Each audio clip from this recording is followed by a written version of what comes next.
The Amber Room was once called the eighth wonder of the world. This large room was filled with amber set on gold leaf panels, and unfortunately went missing at the end of World War II.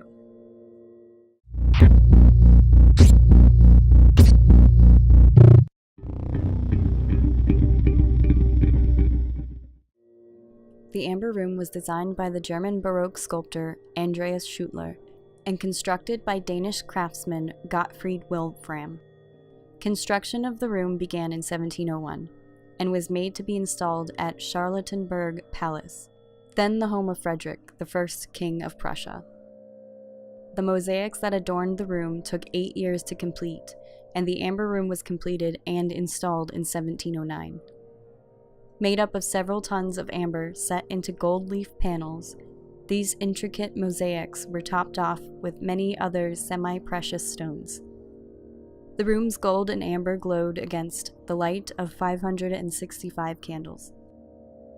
In 1716, Russian King Peter the Great went to Prussia.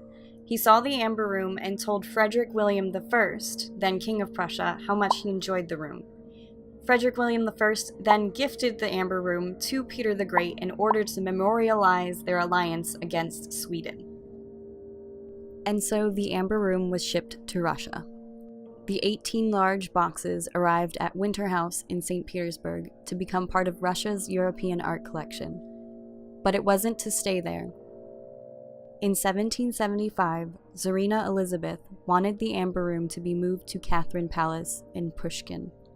The Amber Room's new home in Pushkin was larger than its original size, so the Italian designer Bartolomeo Francisco Rastorelli was hired to redesign the room to fit. More amber was shipped from Berlin, and after its remodel, the room filled 180 square feet and held 5 tons of amber as well as other semi-precious stones. When the renovation was done, the royal family used the Amber Room to entertain noble guests, along with Tsarina Elizabeth using it as her private meditation room and as a trophy space for Alexander II, who was an amber connoisseur. And there the room stayed until 1941. On June 22, 1941, Hitler launched Operation Barbarossa, which launched 3 million German soldiers into the Soviet Union. This attack allowed the Germans to steal thousands of pieces of art, including the Amber Room itself.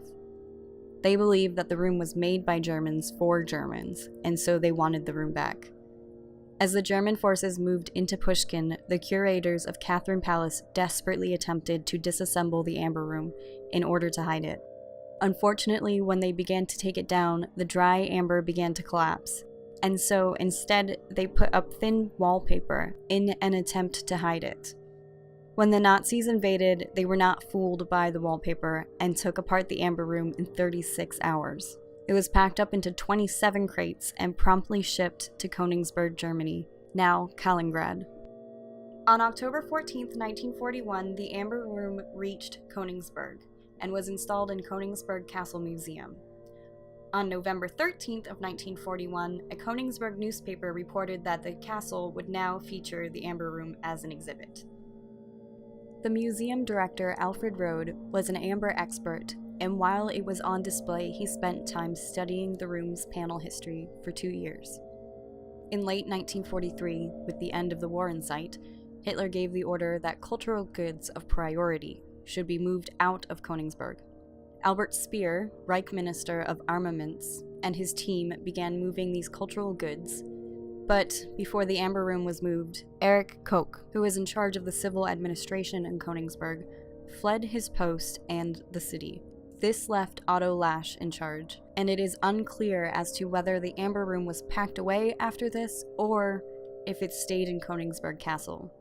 In August of 1944, Allied bombing raids destroyed the city of Königsberg and turned the castle into ruins.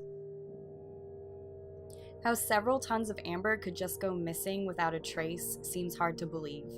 One would think that there would be remnants left in the rubble proving that it didn't get out of the castle in time, but this is what many theorize, that it just didn't get out of the castle on time, despite it being probably the most valuable piece that the Nazis stole.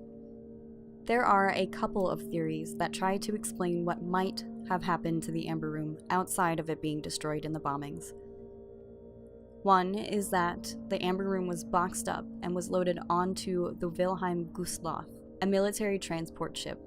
This theory claims that the Amber Room was on the ship when it was hit by Soviet torpedoes and sunk into the Baltic Sea in 1945.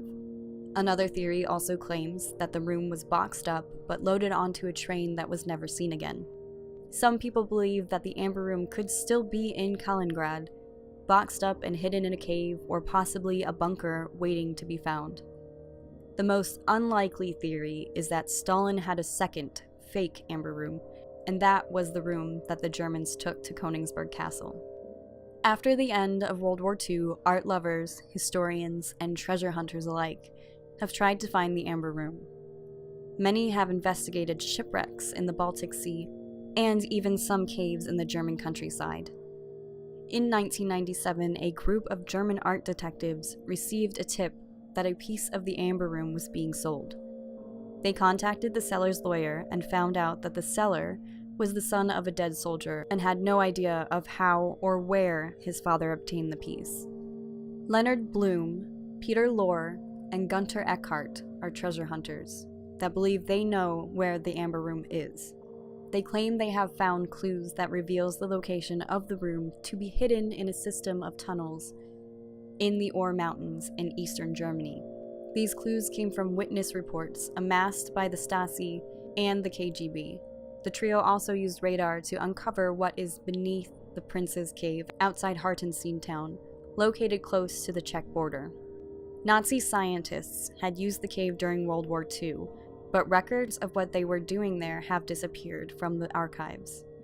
Using the radar, the trio were able to detect booby traps and what could be bunkers underground. Above this area is a railway line, where, in 1945, a train from Königsberg made a stop. Bloom, Lohr, and Eckhart believe this is where the Amber Room is, as well as other missing artifacts, and they are, as of this video, attempting to raise funds and receive the go-ahead to excavate the site. A complete replica of the Amber Room was finished in 2003 after 25 years of work. It took 70 artisans and scholars working together to recreate lost crafts and techniques to make this replica come to life. The replica is installed in Catherine Palace Museum just outside St. Petersburg, Russia. The Amber Room also has a curse associated with it. Aptly named the Amber Room Curse, it claims the lives of those connected with the room. These people meet untimely deaths, starting with Rode and his wife. They died of typhus while the KGB was searching for the room. General Gusev, a Russian intelligence officer, was killed in a car crash after speaking with a journalist about the Amber Room. Göring Stein was a former German soldier and an Amber Room hunter. In 1987, he was found murdered in a Bavarian forest while searching for the missing room. What do you think happened to the Amber Room? Let me know in the comments below. Thank you for watching. If you found this video interesting, I have more for you on my channel, so go ahead and subscribe. Oh, and don't forget to leave a like on this video. Also, if you want to be updated on my newest uploads, hit the bell. I have social media links in the description if you'd like to follow me. And as always, stay safe, take care of each other, and sleep tight.